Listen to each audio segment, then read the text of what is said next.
పట్టుకొని రాపో. సరేలే బకెట్ తేపో. పట్టు. అమ్మో నాకంటే ముందు ఇంతమంది వచ్చేసారా? ఇక నేనెప్పుడు పట్టుకొని పోయేది? మేము ఇక్కడ స్నానం ఎప్పుడు చేసేది? ఐషు నాకు ఏ ఐషు? మా ఇంట్లో పని ఎంత రుద్ర, మా అమ్మ తిడతాది. షమీం నువ్వు అన్నాయి షమీం. నాకు నీళ్ళు అయిపోయాయి నిన్నటి నుంచి. లక్కీ నువ్వు అన్నాయి లక్కీ. నేను ఇంకా బట్టలు ఉతకాలి, నీళ్ళు కానీ పోసుకోవాలి. దీప్తి నీ ప్లేస్ అన్నా నాకు దీప్తి. నేను కూడా కదలే రుద్ర.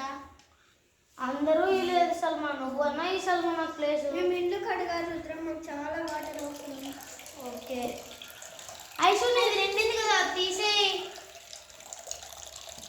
ఐషు వాళ్ళందరూ కొట్టుకుంటుంటే నువ్వేంటి నింపినా కూడా ఆఫ్ చేయలేదు?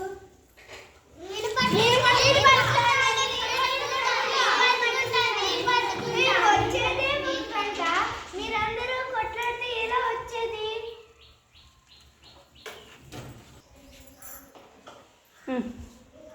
ఏంటి రుద్ర ఇలా కొట్లాడుతున్నారు? వచ్చేది 1 గంట నీళ్లు. అవును భవ్య, చిన్న ఫ్లాట్ లో కూడా బిల్డింగ్లు ఎత్తుతున్నారు, పల్లెటూరులో కూడా బిల్డింగ్లు ఎత్తుతున్నారు చెట్లన్నీ కొట్టేసి. నువ్వు చెప్పినది నిజమే. చెట్లన్నీ కొట్టేస్తే మన గాలి ఎలా వచ్చింది? ఈ కాలంలో వర్షాలు కూడా పడటం లేదు. చెట్లు పెంచితేనే కదా ఆ గాలి వెళ్ళి మేఘాలకు తాకి మేఘాల నుండి నీళ్లు పడేది. గ్రౌండ్ నీళ్లు కూడా తగ్గిపోతున్నాయి. అవును రుద్ర, అందరూ చెట్లు నాటాలి, అందరూ చెట్లు పెంచాలి. గ్రౌండ్ వాటర్ అంతా తగ్గిపోతున్నాయి. ఎక్కడ బోరు వేసినా అక్కడ నీళ్ళే రావటం లేదు.